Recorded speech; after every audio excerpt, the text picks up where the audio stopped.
Hello and welcome to Nitro Talk. Today we're going to be taking a look at this OS Max 12TZ OS Speed Tuned. We just took a look at the Speed Tuned VZB V-Spec. I figured no better time than the present to take a look at the 12TZ Speed Tuned. How you doing today? Hope everyone's doing great. Please, if you're into nitro engines, nitro vehicles, or anything related to the nitro side of the RC hobby, please like and subscribe.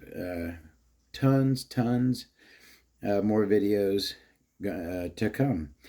That 100th video is right around the corner. Got some really big stuff planned for that. So let's go ahead and start taking a peek at the 12TZ here. Now, the 12TZ, little higher caliber, even not even the speed tuned version. They had a standard 12TZ and then your OS speed tuned 12TZ. But even the standard 12TZ is of the higher in its era. Now that's been replaced by more modern engines. It's a few years old, but in its day, this was one of the high-end OS 12 small block engines. It was mostly used in high-end touring cars, and this particular one, though, almost looks like it had off-road use. These either normally have no wear on them because they're inside touring cars, or maybe some scratches if they ran without bodies. But this one kind of looks like it has a wear pattern like an same as an off-road engine, like it's been flipped over into the dirt a few times. So this may have been in this. I mean, could have been in anything RC10 GT, anything that takes a small block. You could put this in. But I tell you what, and a 12CV, your classic square head OS 12CV is more than enough power for an RC10 GT. I couldn't even imagine trying to drive one of those. Certainly, I mean, maybe some fun bashing, speed run, whatever. But trying to drive one of those on a track with this much power, just way too much gas right here for an RC10 GT. This engine makes a ton of power. One way you can tell, this thing has a 6.5 millimeter Venturi. Now, a lot of 21 buggy 6.5 millimeter Venturi. A lot of buggy 21 engines run a 6.5 or a 7 millimeter Venturi. A 6.5 millimeter Venturi on a 12 engine, that is huge. That is a big carburetor. This thing breathes a lot of air. That's what you can tell by that. And therefore has the ability to make a ton of power. And this thing sure does. All right, so I rambled enough. Let's go ahead and start taking a look at this thing. And we can start with that carburetor. It is an 11H carburetor, is the code. It is a 3-needle carburetor. And I just noticed that high-speed needle appears to be really low in there.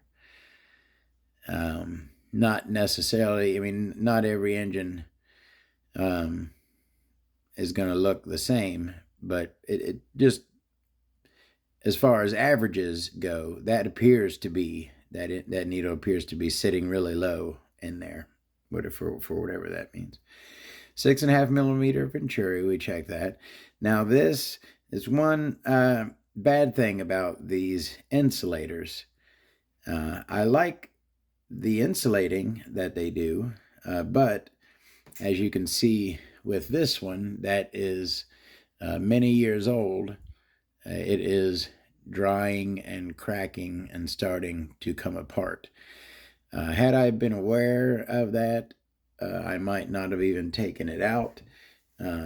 At this point, any in and out is going to be bad for this. It's going to start coming apart. So once I get this back in here, I am going to, I don't know if people who are familiar with me, I keep my engines in bags with a desiccant packet, a drying packet, and usually a 3x5 index card with some notes. I'll keep notes on all my engines because you have a certain amount. You can't really remember all of them. So I keep notes.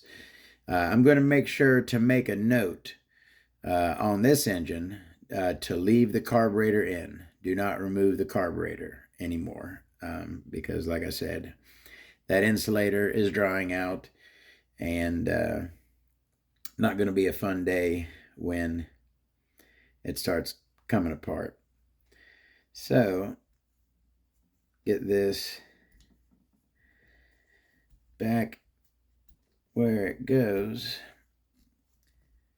and we will pretty much, I'm not gonna lock it in place in case whenever it goes in something needs to be adjusted, it can be locked in place after it's adjusted for whatever it needs to go in.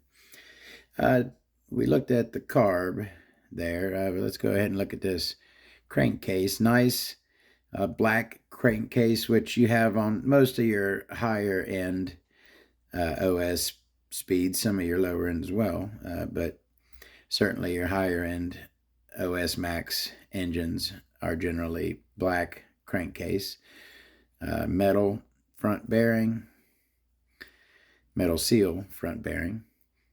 It's got a gasket on it there already. I never took the gasket off. I mean, you know, standard, nice quality OS work. Like I said, the TZ is on the upper side of their line, so you know, the more higher, the more expensive the engine, you know, the more care they take in them generally. Let's go ahead and take a look at that back plate. Now, I like, for maybe I like everything, I don't know, because the V-Spec has a really plain back plate, and it's aluminum colored, and it's really plain, and I like that one. This one is pretty much the exact opposite. It's black instead of silver, and it's got a lot of mold marks, little things in there going on, and I like this one too. And I just noticed, I've never noticed this before, but I just noticed that in the very center, that very center dot there has an arrow pointing up. For your outside indicator, you can always tell by the inside from your cutout for the piston, but these will not always have an outside indicator of which side goes up. But yeah, there is a very tiny in that little center. Can you even see it? You know, it looks too dark for me. Where's my little light? Oh, there's my light. All right. Yeah, right in that very center, little tiny arrow pointing up. I don't know how you're supposed to see that, but there it is. Little tiny, let you know which way is up arrow. We have a O-ring sitting off of the plate, not dead on the plate. It is a non-interference back plate. You could have taken it off with the piston down, but we never take the back plate off with the piston down. We always put the piston up. That is our back plate. This is a turbo head on this one. And looks like, what do we have in there? I talked about those glow plugs in another video. Those are some old, how long I've had this thing. Those are some what turned out to be counterfeit Pico plugs that I'd bought many, many years ago. To me, many, many years is 5, 6 years ago. So, anyways, um, and turbo plugs. That worked. That one actually looks almost like it's brand new. Nice shiny coil on it there, and it looks like I refinished this cooling button using my cooling button refinishing method.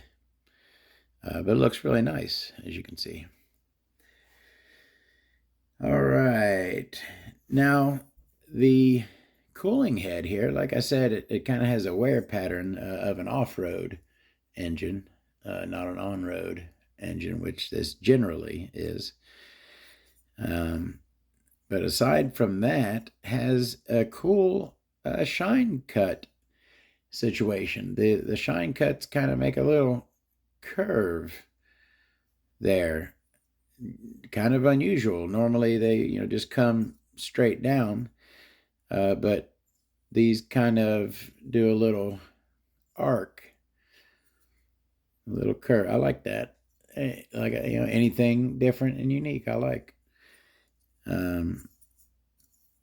Speed Tune TZ. The standard head is blue for this regular TZ, and then the speed tuned one here is black. All right, let's go ahead and do that crank next. And the thing I noticed about the crank is that that's a pretty pitiful fang right there. It's not even, there's like a little, let me get a pointer. The fang isn't even all the way into, whoop, where am I at? The fang is not even all the way to the hole. The fang like stops before it gets to the hole. Do you see that? There's like a little bridge there. Before the fang meets the hole, it's just kind of the fang's there, the hole's there, and they say hello to each other through this little bridge here.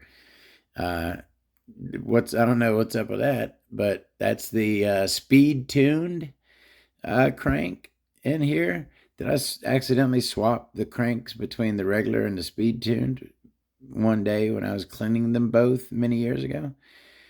Possibly. I don't know. This just doesn't seem like the speed tuned crank to me. I don't know. But anyways, that's our little fang that doesn't even reach the hole. And a little bit of a unique leading edge situation here. And as I saw that, I wanted to pull some other cranks out to kind of make a little point. But I saw something cool when I was looking at some cranks to use to make the point. So I'm going to show you that too. But first, let me go ahead and show what I was wanting to show, if I could find. All right. So I want to show you what I call the standard shark fin. All right. So these are two cranks. You have your leading edge and your trailing edge because the engine spins in this direction. So this edge leads and this edge trails. So I will look at the leading edge and the trailing edge, right? And I will comment on if they are modified. This one is an unmodified leading edge and trailing edge. They're just kind of a block right there. No cut on it, right? Then you have what I call the standard shark fin, which is like your standard cut on the leading edge, all right? If a crank, normally if a crank has fangs, it'll have that shark fin on the leading edge, all right? So that's what I call a standard shark fin on the leading edge. But I was noticing as I was looking for a crank to use to show this, I noticed that these two, the shark fins, this is a little bit longer. So is this like a standard shark fin on that one? And then that's like a little bit of a longer shark fin. I don't know, but that's a little bit longer. And then I noticed that these two, while they got the same fang pattern, right? Fangs across from each other, which you could also have fangs together, right? So that's 3 fangs together. 1, 2, 3. Those are fangs across from each other, right? But check out how this one has a full trailing edge. It's not, so normally even on the blocky crank, it's, you don't have a full round on either side. It's kind of, you just have a half moon down here. So your leading edge, trailing edge. This crank now, and that's kind of the same as that. That's a little bit more modified. It's got your, god dang it, I'm sorry, I got to watch the camera and make sure I'm centered up. So this has a couple of fangs on it and a little bit of shark fin action on the leading edge, whereas that one is totally plain. But that one has the shark fin, has the fangs, but it is a full circle on the trailing edge. You know what I mean? Basically, the point is they do all kinds of cool stuff on these cranks. They can be any kind of shapes. You never know what you find when you open up one. That's the good point. And oh yeah, that's where I was going with this. Sorry, I'm all over the place. So that, like I was saying, is your standard shark fin. The 12TZ we're looking at has a very unique shark fin going all the way up to behind the crank pin. That is unusual. Remember I said you got a standard and one that's a little bit longer, right? That's a little bit longer. Standard shark fin, a little bit longer shark fin. Oops, those two are the same, actually. That's the little bit longer shark fin. So standard shark fin, a little bit longer shark fin. See, that's a little bit longer one. This thing is freaking all the way up to the crank pin. So that's why I don't understand this sometimes. You do a lot of work here, right? You do extra work here. You cut all the way up. You make a really huge fin over here, right? You do more work over here than other people do, right? But then you do a little teeny fang here that doesn't even reach the hole. That's what I don't get sometimes, you know. If you're doing the extra work here, why aren't you doing the extra work there as well? So anyways, that was my, sorry, that was probably 3-4 minutes of ranting on shark fins and fangs when it comes to cranks. Got those all out of my bag of cranks over here. All right, so that was that. Where are we at now? All right, we are down to the meat and the potatoes. All right. Not a knife edge on that connecting rod there. Nice and shiny. But no, I will not call that a knife edge. It is too blocky to be called a knife edge. Flat top piston. 2 nice oil grooves in it. A little dirty inside, but not bad looking. Not extra meaty at the bottom end, just kind of standard. That's the piston and rod. Now let's take a look at this sleeve. And I like I said, I love stuff that's different. I kind of, when I do an engine, I don't really know, not every engine, I don't know exactly what the sleeve's going to look like. I kind of don't like when I do an engine I pull out and it kind of looks like the last one I just did. You know what I mean? I like showing y'all new, interesting stuff. And this right here this is, let's take a look at this. So let's start in the front with our boost port, intake port. We will see a pretty wide for a 12 and pretty tall as well. So a very large intake port, which makes total sense with our monster carburetor. So good large intake port. Now let's go and take a look at a little bit of a unique situation here. So we've got kind of like a sub 5 port, and it's kind of like the P5, but on the P5, this long port kind of runs alongside, kind of where a fang would be, kind of angled along the exhaust port along this angle here. But this appears to be going straight up and down. But a nice angle fang right there. No, I just made up a name for that thing. That's an angle fang. That's kind of a mix between a fang and an angle cut. It's kind of fanged down, but the whole thing is smoothed instead of having just the little fang section. And yeah, that port there, next to the exhaust, the closest,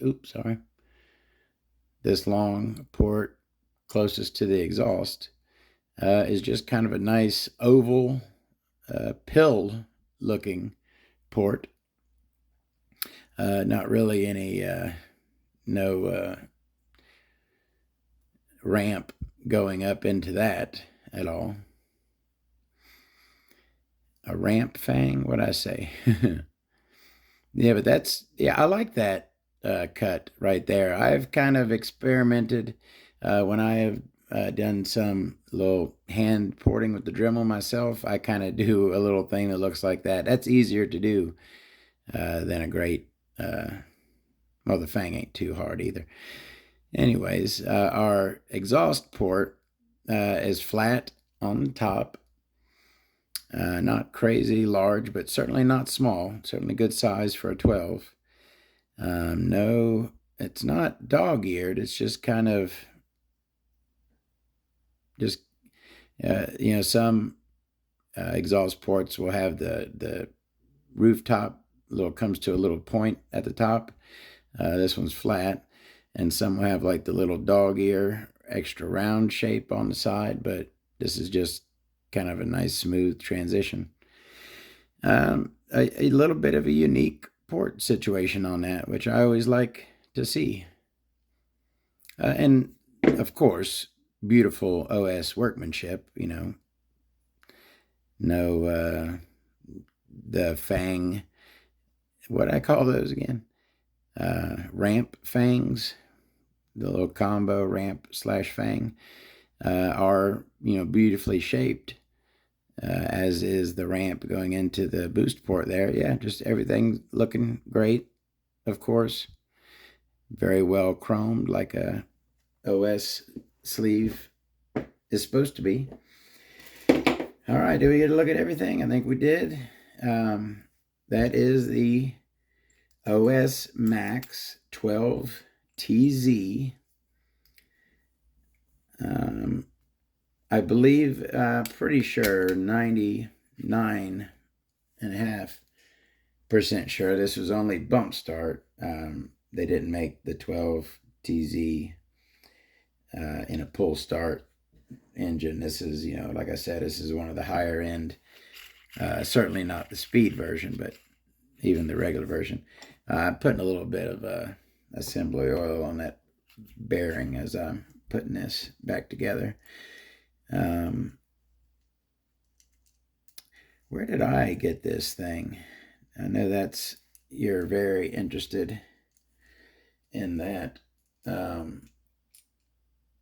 don't really, I have one of the regular 12 TZs as well, and I believe that I got them at the same time together. But were they in a lot on eBay? I'm not really certain. It's been quite some time. And, I think I did run. I wasn't not sure if it was this one or the standard. Now, when I put an engine back together, when it's dry, it comes out of the ultrasonic cleaner. I'll put my after run oil there, my own blend, which I thought it was my own blend. I'm sure it was my own blend, but then I saw a video of Adam Drake making the exact same thing. It's half Marvel Mystery Oil and half WD-40. So I started to doubt that I came up with it myself and figured I just saw him making it or read somewhere and just got it from that. This is a 2 and a 1 shim stack here, so a 0.3 shim stack here. Go ahead and throw that. Oh, something else that I forgot to mention before. You know how you'll have aluminum and brass, aluminum and copper, and also, as you'll see, this has a brass. That's the brass, that's the copper, and most engines will have an aluminum, which, obviously looks like shiny aluminum like that. I think this is how Novarossi engines, certainly, I come from the factory, but the aluminum head shim is on the head button, and the copper head shim is on the engine, right? So if you have a copper and an aluminum, the aluminum goes against the head button, the copper goes against the engine. So since this doesn't have an aluminum, I'm doing the brass on the head button and the copper on the engine. Does that make a difference? I can assure you that it does not. But we humans are creatures of habit, and things don't necessarily have to be done for a reason for us to do them, right? That's just the way it is. I almost got this back together for anyone who is still watching until I get this thing back together. I just kind of vamping a little bit while I get it back together. Do I say too much? I know I say yeah. What's when I look at something and I don't know exactly. I can't think of exactly how I do it now. But when I watch my videos back, okay, there's one for you for if anyone else who makes YouTube videos is watching. I would think it's it would have to be a common thing. Does everyone watch every video back before you post it? You kind of have to, right? To kind of make sure that there's no mistakes or stuff that you don't want in the video or whatever. You kind of have to watch them all back, right? When I watch back my videos, how the heck would that happening? I'll notice, to me, it seems like a lot of and the words that I say them often. I'll put it that way. All right, we got this thing back together. Crisscross pattern. I forgot to mention. I usually always mention that as I'm doing it. You tighten your head down in a crisscross pattern, and you never tighten one down until you have all four in. So you just put them in till you feel it touch, and then I back it off one or two. But then I put the one across from it in until it touches. Put them all four in until they touch. They're not tight. They're just kind of touching, holding it in. And then I'll go tighten them, the one across from it, and then the other two. All right. Feel our, like that little poppy noise. I had already moly coated this O-ring here. So we can throw our back plate on. Good thing that this is an O-ringed back plate, not, because this similar looking, the 12CZ or CV, sorry, CZ is an engine from OS, but it's not the one I'm talking about. The 12CV has a similar back plate, but it doesn't have an O-ring. It has that paper gasket that we all hate. So this is back together now. That is the 12TZ speed-tuned version. Like I said, I got the regular 12TZ. I will do a video on it at some point, along with every other engine I have. So tons more engine videos to come. I hope that you are subscribed, and I hope you enjoy my videos. And I love hearing from you. Thank you. Oh, I almost forgot to do the name. Do I have something ready? I don't have something ready. Darn it. I don't have something handy to identify. And this video has been long enough. So in the next video, I promise, we'll keep our name that item game going. Thank you very much for watching. 12TZ OS Speed Tune. We'll see you next time. Have a great day.